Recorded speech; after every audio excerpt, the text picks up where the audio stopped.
Here. Karen is not going to make it today, and neither is Shannon. They both, Karen's out of town and Shannon had a conflict. But thanks for coming. So just to give a brief update, although the three of you already know, on the policy status, the ECB discussed it at their meeting. They seem supportive of it, and I didn't hear anything from anyone. So I'm guessing that means everybody likes it just the way it is. That's generally what it means. Right.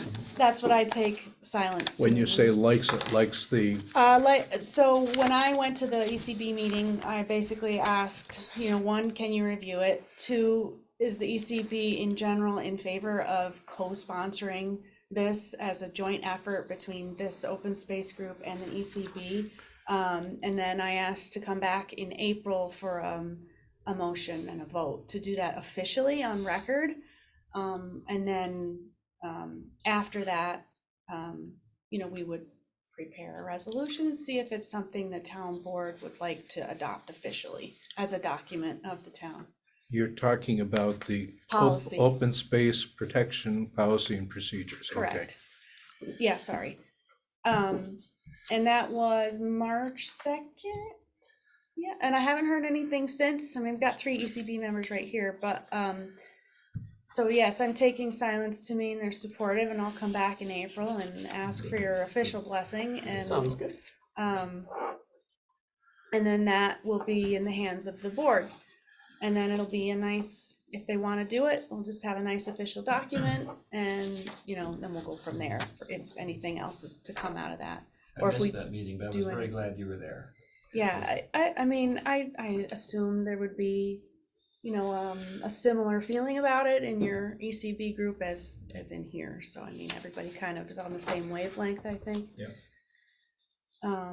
So not a whole lot to report, just that we're kind of in the middle of that. And then separately, when we first started meeting last year, we talked about, a goal of this group is to inform people about how to protect their land, that there are methods in place already, and there's groups in place already, and not everybody may not know that. And I had given you guys a bunch of stuff when we first started, and one of the things I gave you was this 2-page, it's not a flyer, it's just a bunch of words, which is what I don't like about it. Kind of just information for landowners on different programs that are available, different resources, different groups that are available. And then the other thing that I just passed around today, that matrix Doug had made is on one side, but on the back, there's a little, which is what I gave you, the table is also kind of a list of resources.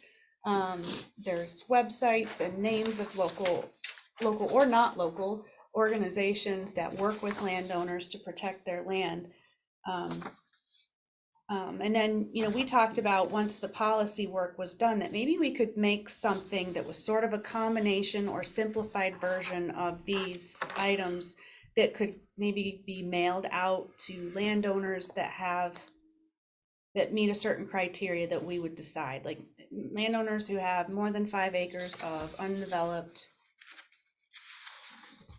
land that might be considered worthy of protection. Maybe we could use the NRI to figure that out. I'm not sure. I don't know if we need to target farmland owners because we already have programs in place for them, but I don't know if we'd want to exclude them either because not all farmland owners are eligible for, our bigger PDR program. But anyway, just to finalize my idea is something we could mail to a certain set of property owners in the town that would just be giving them information, not asking them to do anything, just presenting them with some resources. In case you're interested, hey, did you know you could do this, this, and that? And here's all these groups you could contact. Can the town mail things out like that for free, or? No, we have to still pay for everything that we mail, which is why we wouldn't want to try and mail it to everybody. And, our budget is small, so we'd want to pick the people that would be most likely to be interested, i.e., you know, have enough land that they would even think about it. You know, someone who has a couple of acres of really nice woods, I don't know if it would be worth, you know, sending it to someone, but if they've got 15, 20 or more, you know, they may have already thought about it, but maybe they don't even know. Were you around?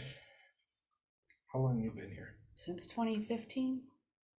Okay, you were probably here when we invited people in Mhm. that had X number of acres, I forget. And we had stuff from the land trust, from the state and so on. Was this when we were making the open space plan? Yeah. That, in terms of cost, that might be more productive. Only the people that were interested would show up and we'd have a packet of information for them.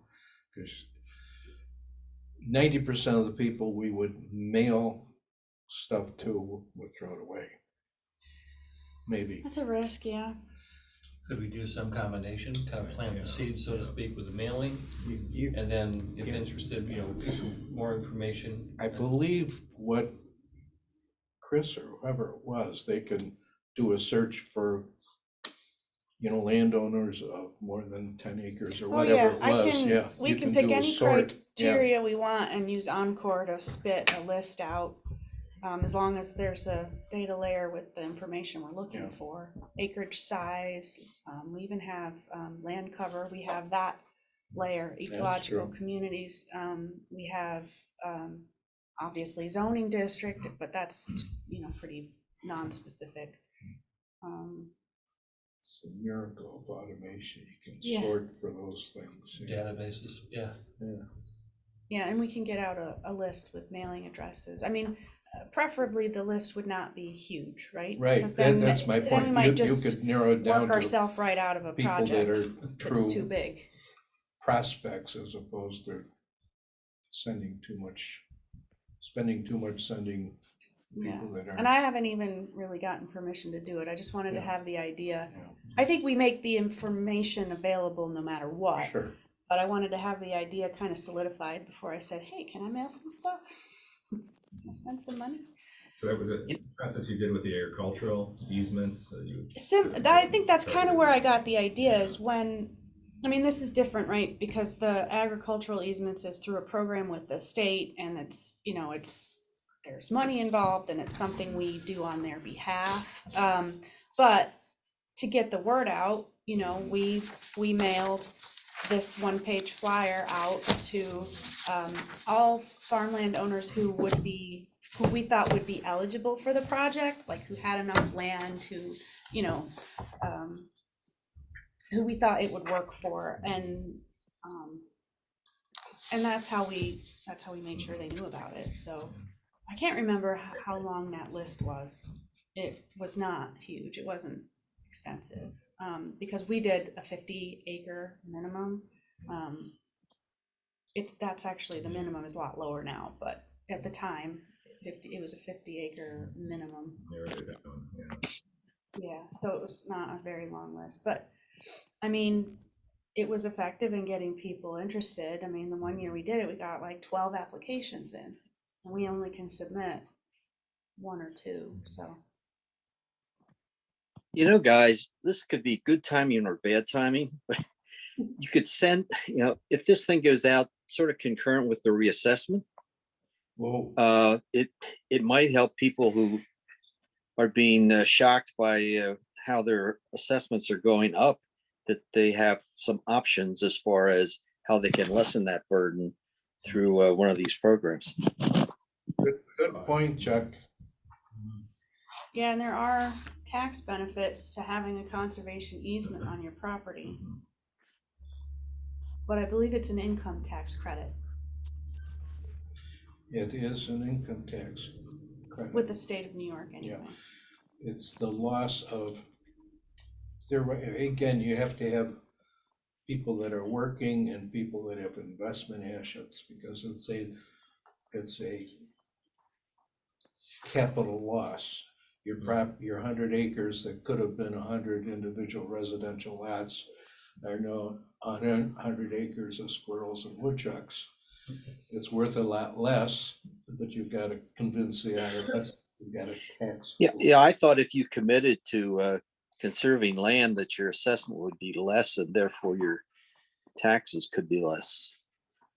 I'm not sure exactly if any of those programs Well, are yes, effective that way. presumably would be less, but my one exception to that is that it didn't reduce the assessment.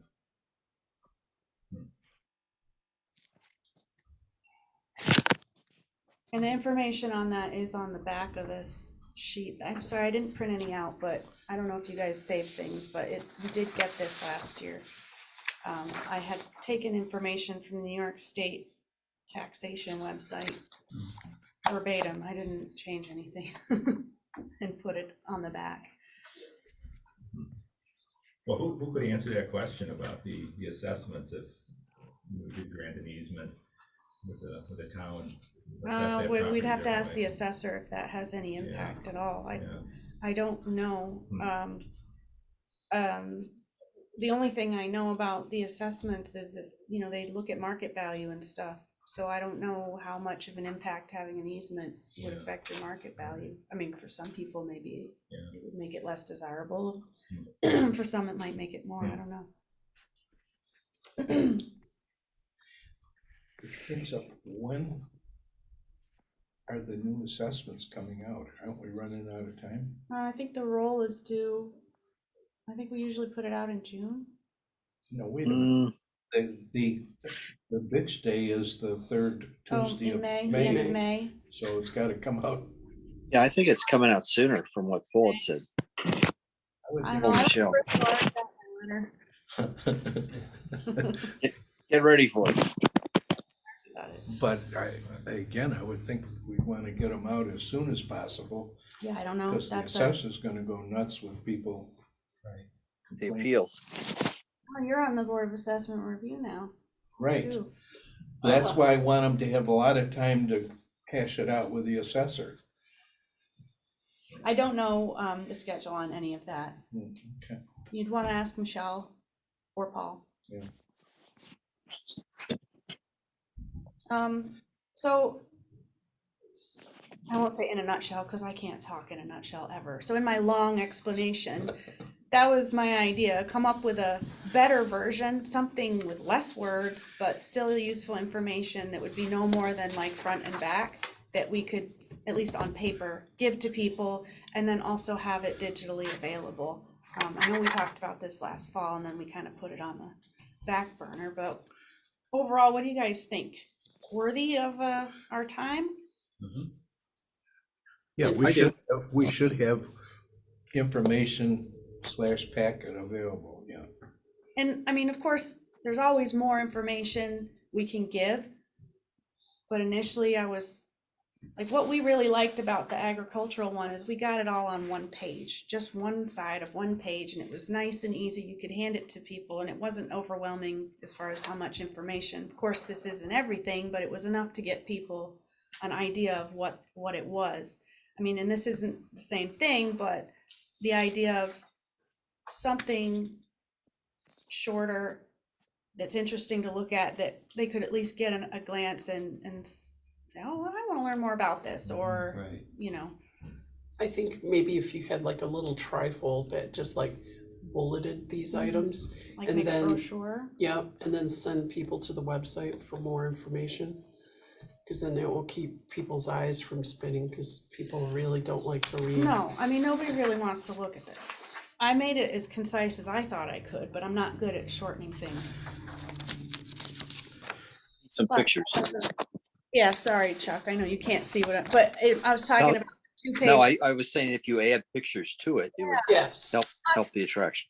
You know, the other sheet that had the table, it would just listed agencies and their websites, somehow incorporating that too. Because digitally, the links are great. Yeah. Mhm. Some of what we're doing is sharing other organizations' information. So having a link to the webpage with all the more complete, and you could also have a QR block if you want. Right, yeah. So you can make your flyer really brief, and then it's actually easy to do too. But then people will may actually get through all the words on the fly. And if we made it like a brochure, that makes it easy to put up in the display cabinet upstairs by the clerk's office. The full sheets, they tend to sag and fall over and nobody looks at them, but the brochures. And you were talking about targeting this brochure to a specific audience of large property owners. Yeah, that's something I want your guys' help with, is who is the audience and what about their land is,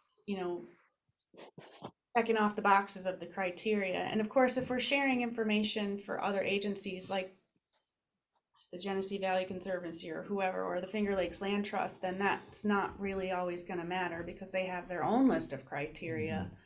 But in general, I think medium to larger size parcels, What's medium to you? in my head, it's, we're looking at more than 10 acres. That would be about my threshold. Yeah, that's me too. Although, for the state, I think it can be as small as 5 acres to when you're starting to look at But again, benefits. it can be a guideline. It doesn't necessarily be obviously be absolute. Or- Is the town right now looking at any parcel? The one I'm thinking of is on, I know, Westlake Road. I'm not sure. I You- mean, You know we're, what I'm talking about? no, I don't know. well, we can chat afterwards. Okay, I was gonna say your thresholds, if you're down closer to the lake, may be a lot Could lower. be smaller, right? So I think having a hard threshold is kind of hard. And as more and more land gets developed, those smaller Yeah. pieces, those smaller fragments become And more ecologically valuable. and exactly, yeah, I mean, we've talked about that before. I haven't run any of these queries on Encore to see how large the list is, but I mean, without an acreage do you know that cutoff, parcel? we could run it and see what Yeah. all the forested land would spit back, but then, I don't want to just do forested land too, because we may have some parcels that aren't forested that are still worthy, parcels that used to be farmed that are growing back. Ones that connect things. Yeah. Right. Yeah, we're seeing in the planning board applications, a lot of farms where a parcel is being cut out for a home, and the remaining parcel is subject to NRI restrictions, be it steep slopes, heavily forest or something like that. And the property that's being cut out is the only property that has the availability to actually build a house because of the constraints. So I think that remaining land could become good prime area for possibly being applied to one of these programs. Yeah, good point. We've made a lot of property undevelopable, setbacks and so on. Well, it Setback, doesn't work for building, but certainly could work for open space and recreation. you're right. You can't spell. Talk a little more So I guess about, what I'm saying is, I think there's more opportunity of these properties becoming available and the potential that owners are thinking, what am I going to do with this property? And this is maybe an option for them. talk a little more about forested properties and the options available. Land trust purchasing, or town purchasing that property to keep it pristine, undeveloped, versus somebody keeping the property and then having an easement Yeah, with a state program for that. or on their own. Right, They could right. place a conservation easement on Yeah. their property without funding from anyone.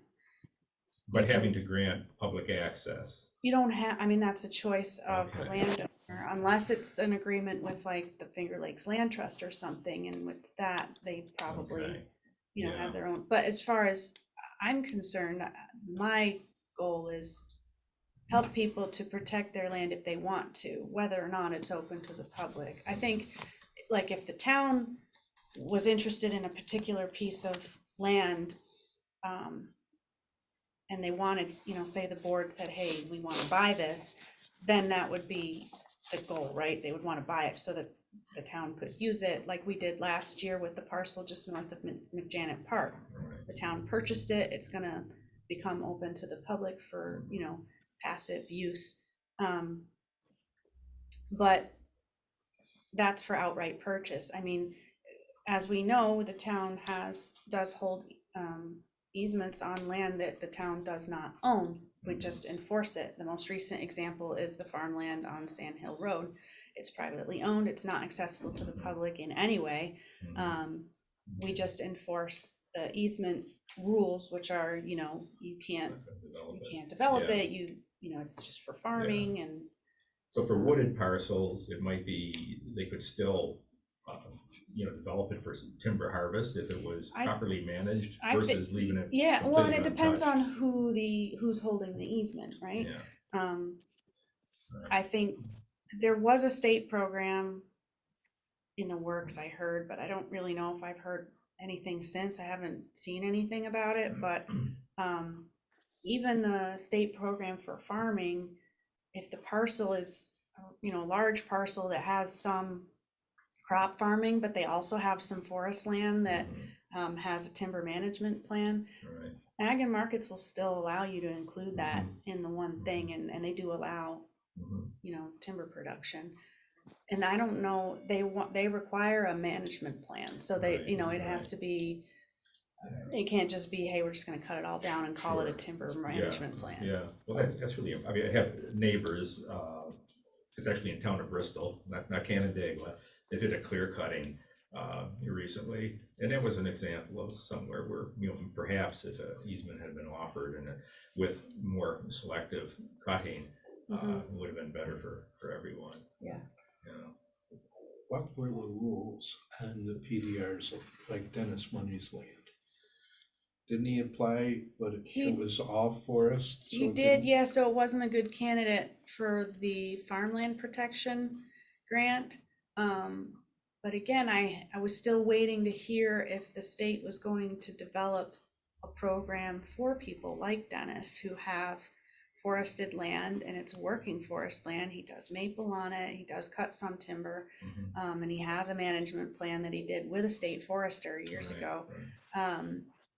And we're talking financial incentive programs, not just, hey, you want to put an easement on it, but we're not going to give you money. But I'm not aware of a program that's currently open and operating, but I've been looking every now and then. And I know they were talking about doing it. The closest thing they came to was last year. They opened up a program. The land had to be 10 acres or greater of forested land. It had to be at least 75% forested. And municipalities could apply on behalf of the owner, and you could purchase or place an easement, but the kicker was it had to be publicly accessible afterwards for hiking or what have you. And it came out kind of quickly. The town didn't have any parcels in mind. The parcel next to McJanet Park wasn't big enough. Otherwise, it would have qualified. It was less than 10 acres. Is this the one of the 1.35 million exactly a year ago? Yes, Yeah, probably, yeah. probably. Yeah, it had to be forested, but in the end, after everything was said and done, it had to be open to the public. So there wasn't, unless a landowner already didn't want, you know, the land to be privately available for themselves, you know, it was gonna be hard to do it. Otherwise, just buying it would have been an option. But again, we didn't have any parcels that were contiguous, that were 10 acres or greater in mind at the time that met the criteria. Now, I don't know if they're opening that up again this year. I haven't seen it come out. When I talked to them last year, I had asked them some questions about, you know, is this gonna be every year? And they said, well, we hope so, but you know, that was the first year that was Yeah. available. I think they would. I mean, it's part of their climate change initiatives. They want to have a lot of preserved. Well, and people like Forest. us and the Land Trust have been saying for a long time, you know, we have this really great program for farmland and it's working. can we do something like that for non-farmland, Right. forested, other open spaces? So I think that was Mhm. one of the first tries. I think that touches on a good point to make in that flyer. Some programs, allow you to keep the land private, because some Some people, do and some some don't. don't. You know, So, it's a misconception, I think that. yeah, that everything has to be public. Yeah, with all of our farmland protection, it all remains private only. I think, when you're working with land trusts, that's what people are more familiar with, and all their parcels or their projects tend to be available to the public, but not all of them. There are parts of, you're all familiar with the Vista project in Canandaigua. Parts of that are not accessible to the public, and parts of it are. Mhm. Is that because it's a ecologically sensitive area, or? I'm not 100% sure, but if I understand it correctly, some of it is because Still the owned, land still still owned by, owned by the people who Yeah. were involved who had the bigger parcel, and it's protected by the land trust with the easement, but it's like a buffer between them Oh, okay. and the publicly Okay. available portion. So it's still all protected, but not all of it can be used by the general public. I could also see liability being an issue, steep slope, rugged terrain, that would be an issue too. That could be, yeah. Well, that's true. So on that same parcel, there are areas they don't want you to go, like you can't go down in the gully. Yeah. Even though it's part of the protected part, there's signs that say you can, so. that was all Barnum. Ago, and I think Duana, Still Barnum has, still has, owns, yeah, and I think. and I think some of her land is in the land trust, but it's still private. She still owns it. Yeah, there's parts that just aren't accessible. There's signage and everything, but but yeah, depending on the program, you don't have to make it publicly available to anyone. It can be a private easement. I think one of your other targeted audience for this information sheet that you have should be town staff and the boards, because I know Kim, the ECB, a lot of times you folks, rightfully so, try to protect what is protectable, or you'd like to have protected, but you don't have a lot of options to tell them as to what they can do. Here, you can say, here's some options so that we can work together to try to preserve this land, and for the benefit of both parties.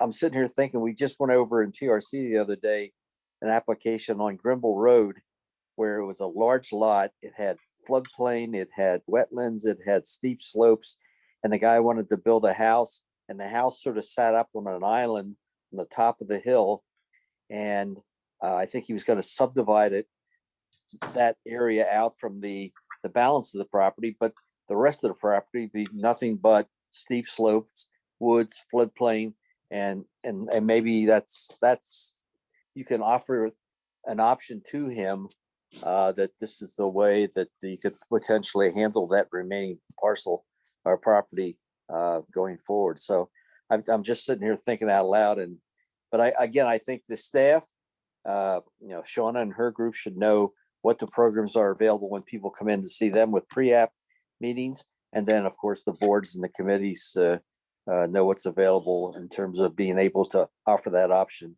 to an applicant. Definitely. Yeah, it's a good idea. Just make sure everybody's Yeah. aware Yeah, of the concerted effort. resources. Yeah. Chuck, would you ever see that as a precondition to an approval of a project? You're gonna enter into an easement, you can build this house in this kind of precarious situation, but Well, I mean, we certainly, I know your board and our board try to work together to preserve as much as it's environmentally sensitive, and it's sometimes just frustrating to say we'd like to see it preserved, but that's just our idea, but the homeowner or the property owner is someone reluctant, how do I do that? And now maybe we have some options to offer them as far as how it could be done. Incentivize it, yeah. And I mean, we internally don't have options we can offer, at least not at this time. Oh, point them to these programs. Yeah. Is there any, I'm just thinking, you know, Chuck mentioned incentivize. Is there any way to, I hate to overuse the word celebrate or give recognition to property owners, public recognition, that they have entered into such an agreement? So if they're people who are environmentally sensitive, they can let that be known to their neighbors, their fellow community members. That's There- generally done. There's pretty good publicity There on that. is, yeah, so, I mean, I always talk about the farmland stuff because it's the one we've done the most, but there is,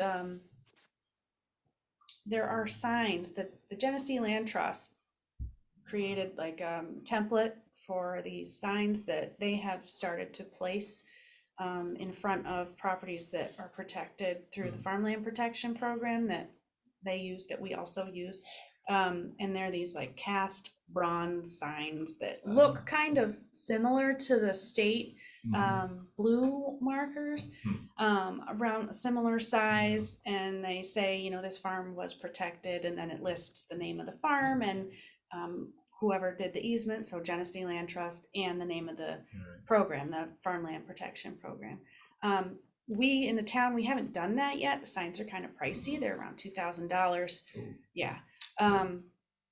But it is on our radar, and it's something that the Ag Committee has actually included in their budget that was adopted by the board. So they have permission to do it, probably maybe 1 or 2 signs for this calendar year. They haven't done it yet, but it's something they've wanted to do to recognize it. Now, that's just farmland, but I mean, there could be something like that for other lands. I mean, I know the individual groups do it, right? The land trust has their own signage. I know it seems a bit superficial, but people do respond to that. I just have one of those, you know, lake-friendly lawn care signs plopped on my front Yeah, lawn. I used to have one And too. people will stop their car and say, where can I get a sign like that? Well, you register and you do the work, and then you get the, you know, but what's in that immediate moment, their focus is on the public display. You know, Right. but it's a means to an end. For the advertising.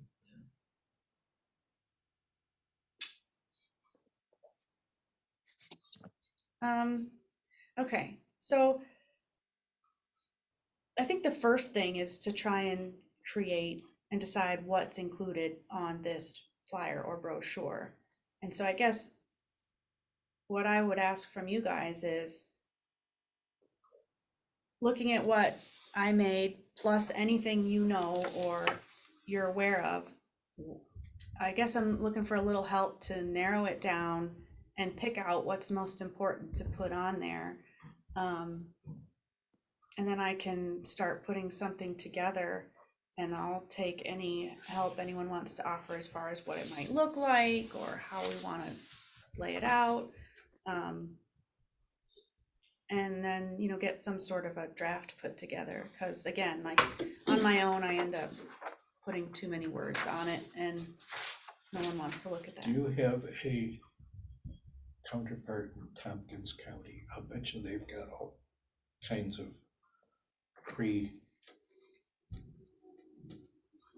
just what we're looking for. Tompkins is a leader in Yeah, they are. preservation. Very psycho about the environment. Passionate. Yeah, passionate, okay. That's a good idea. I can look and see, Yeah, poke 'cause around and see what they've got.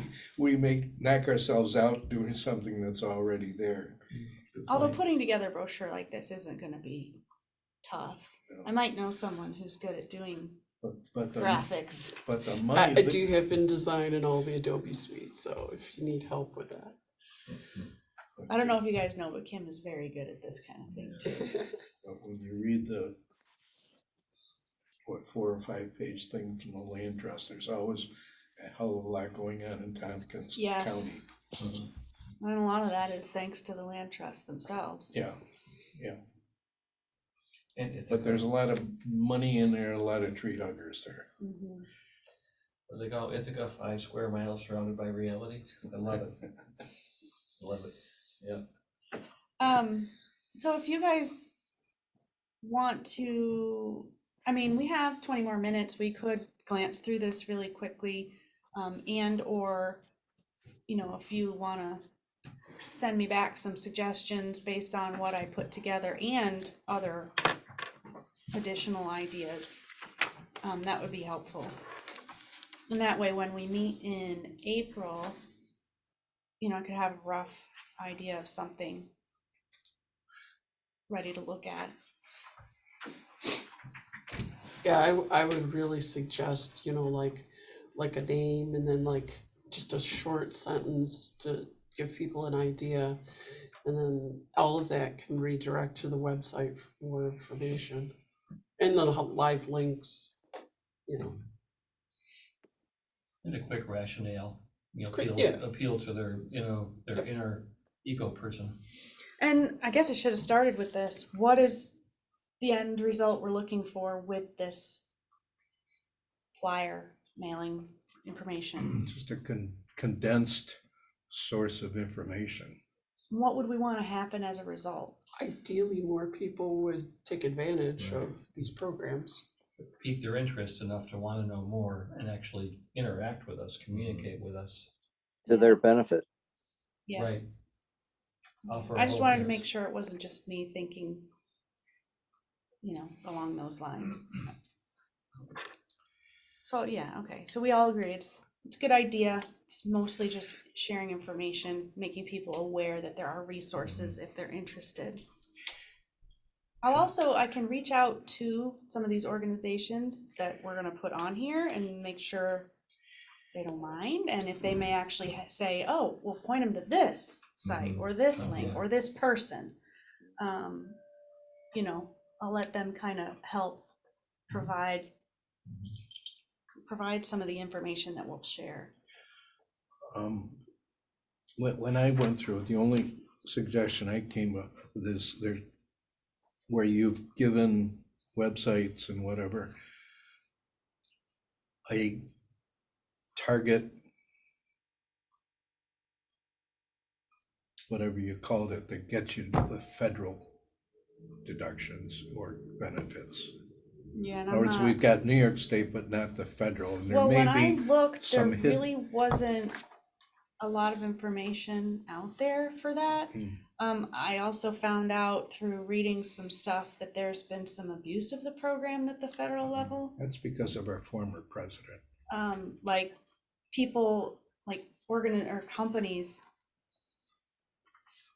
I don't know, like in the end, didn't really understand what was happening, but the gist of it is that they weren't actually really protecting these lands. They were in there for the money and Carbon offsets. Or something. Yeah, and like- A lot of like there was loopholes in the law that dictates these deductions related to conservation easements, and they were able to get tax breaks for something they weren't really doing or something like that. But anyway, so I think there's programs, but it may be changing and it may be hard to get because of the bad apples who've taken advantage of the way it was written.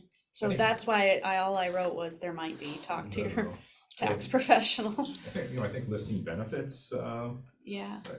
at the top, maybe, I mean, people do want some benefits out of doing something like this. Right. Yeah, and I want to make just sure few they know bullets. about them, but I want to be careful about providing tax advice so that, and information. I just want to say, hey, there's stuff out there, but you have to go find You may it. be eligible.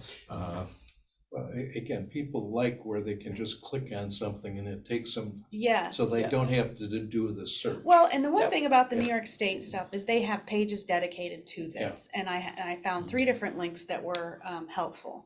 So, And they that's good, because then I can just say, here, go get the information from the source. And they can consult their own tax professionals as Exactly. well. Yeah, What's a New York S corporation? I don't know. I took that from the website. Like I said, I tried not to change anything about the tax credit information to prevent myself from accidentally writing something that was incorrect. An S corp, as I understand it, is different than a C corp. Yeah. in that the tax liabilities are split proportionally among the owner officers and goes to their own income tax instead of the S corporation filing a corporate return. Well, that's what I thought, but I wasn't sure. I don't know. That's my understanding on it. I'm not a tax professional. Get agita every year doing.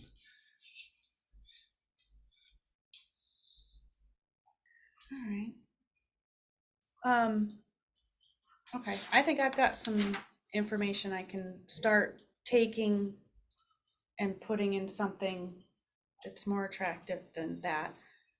But yeah, would you guys take a look over the next week, and if something comes to your mind, send it my way, or if you're looking, if you could review some of the stuff that I've given you. Do you want me to email it to you all again? Yeah. Okay.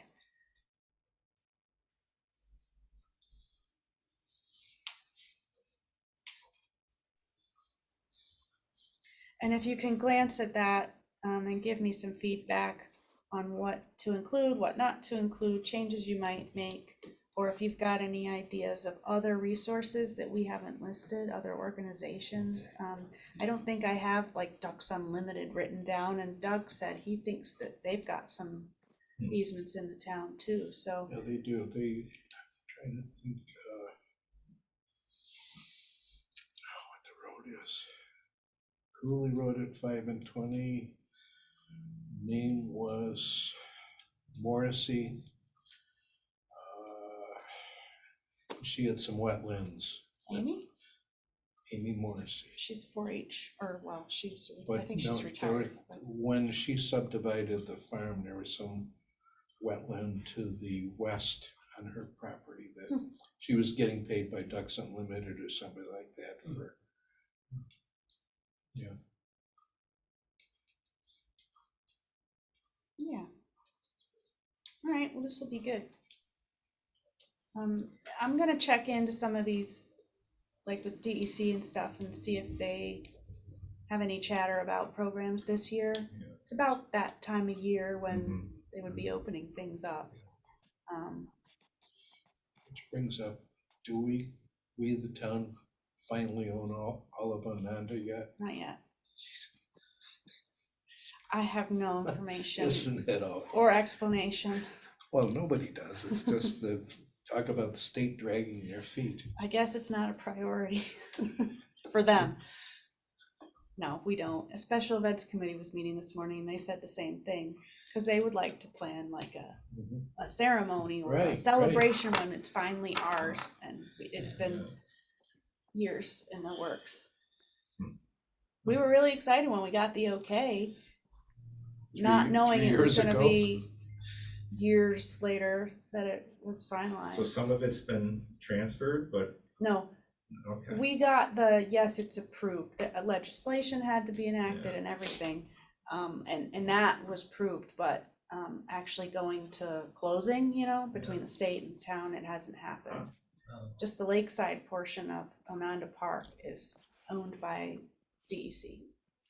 We've been operating it as a park since 1989, but they've owned it the whole time. We do own the other side, on the other side of Westlake Road, the uplands, that is owned by the town outright, but the lakeside where all of the assets are, all of the buildings and everything, well, most of the buildings, DEC actually owns them, we just take You care of it manage all. it, yeah. Yes, we Right. manage it as if it were our own, we do all the work, the maintenance, everything, roofs, all that.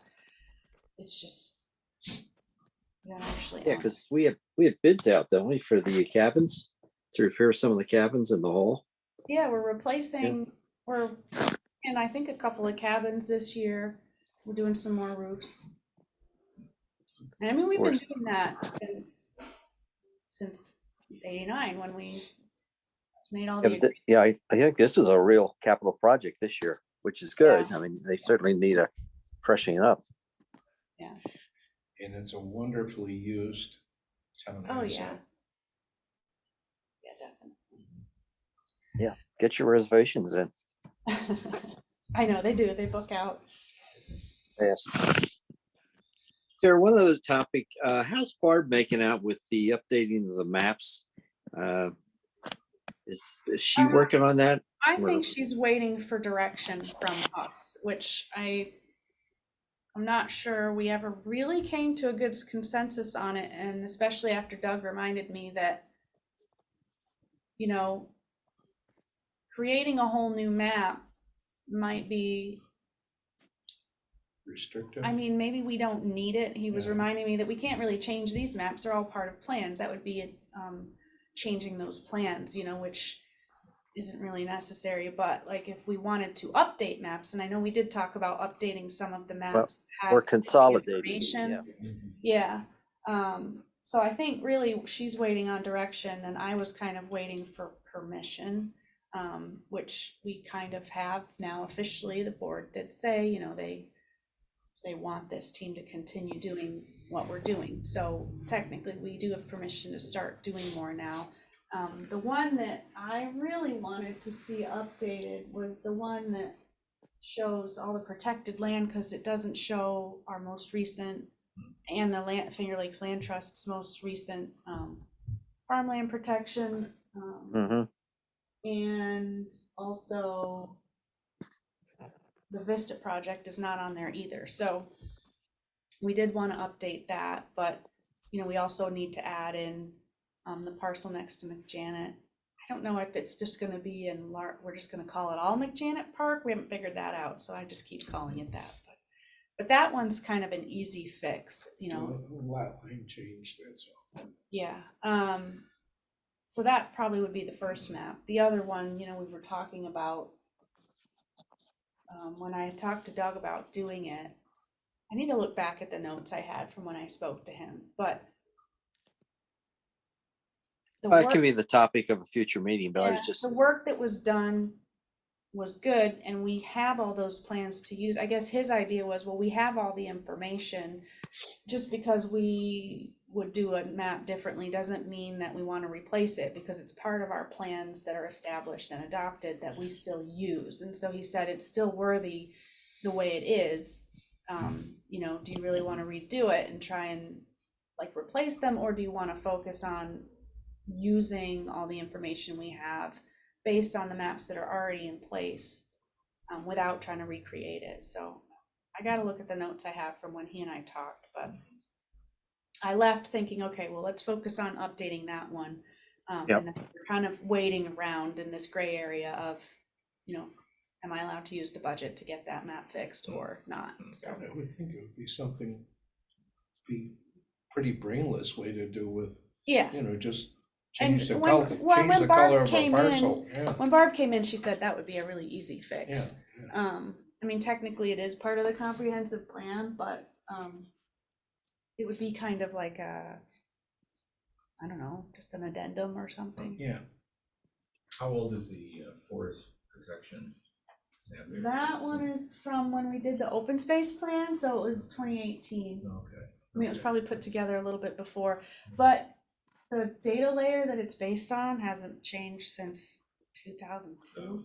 You know, I suspect So it trees wouldn't, have changed. so the map really can't be updated anyway, even though we know things are different, unless someone wants to do a project, a new ground truthing project like they did 20 years ago at FLCC. I mean, that is a need. Even the county says so. I mean, we need a new data layer. We need the ecological communities layer to be redone, but nobody has put forth the money to have it done. It's 20 years, that's enough time for successional scrubland to become Forest, a young forest, yeah. right? Or ag land to become shrubland, Or Yeah, forests which to I become- have. that's, yeah. Or ag forests to land is- become is- yards. Yep. Becomes shrubland, which becomes a successional forest. Yeah, so there's not new data to update those maps right now anyway. but maybe with the evolution of drones and technologies that the Yeah, price of doing that inventory would not be as great as it was back then. It wouldn't be as much legwork. Yeah, I mean, I don't know what they're doing now, but when I was in school, you could get a good Landsat image and use the infrared to kind of do ground truthing from satellites. Yeah. The reflection of different land covers Yeah. spits it back and it looks They know the different on a spectrums satellite. somehow, Yeah, like different colors, like pine trees look different than deciduous trees. Even crop types show up differently. Yeah. So I mean, but there's still ground truthing involved. It's still a big project, which is why they haven't done it again, but I think it really, really should. And they can also show which ones have been tiled in that tile. I mean, it's crazy. Oh, yeah. Yeah, you Because can see, moisture. yeah, yeah. Okay, well, we are pushing up against an hour. So good, so thanks. I will get to work. I'll put something together, but yeah, please do give me some feedback on helping me make it more concise, narrow it down. And Kim, if you're interested, Yeah, maybe I can help out. if, you know, and this isn't, there's no deadline. I mean, I don't want to do this next year. I'd like to get it done in the next few months, but we don't have to try and like rush and get it out super fast. We can take our time and make it look good and make it useful. I think some of this stuff I did put online already, but again, it's not in an attractive state. It's just links and words. Mhm. By our next meeting, we should already have stuff from the ECB, and then we can start talking about the next steps with the policy. I don't know how much beyond, like Adeline, one of our town board members, Adeline Rudolph, did come to this meeting when we were talking about the policy. So I know she's aware of it, but I don't know if any of the other board members are. So it might be good for us to kind of submit, I mean, we did submit an annual report. So if they read that, they're aware of what we're doing. But it might be nice to kind of talk to them at a board meeting as a report, like an interim report, to kind of let them know this is our wishes to come to them with something, so they're not surprised by it on an agenda. So I mean, Yeah, and I think the town board has made as part of their procedures this year is having the committees do in-person reports more Yeah, like frequently. So this could be part of, every 6 months or something, I think was what they were looking for. So this could be, our report. yeah, we could give a report here in the next few months. I know we just did one, everybody did one in January, but before trying to put this on an agenda, just so that they can get a feel for it, and also we as a group can kind of get a feeling for where they are with this. Is this something that they like the idea of or not? The policy, sorry. This information sheet, we can put that up on the website and stuff. It's just information. It's not anything that requires a resolution or anything. We're just sharing information. Okay. Well, thanks for being here. Thanks. Thank for you. being supportive. I'll look for some feedback for you guys. And you'll hear from me. I'll send an email with these documents we were talking about today, again, just to kind of remind you what we've got. And then I'll be in touch before our next meeting. We want to enjoy their corned beef and cabbage. That's right. Thanks, Chuck. See you guys. All right, Bye. bye.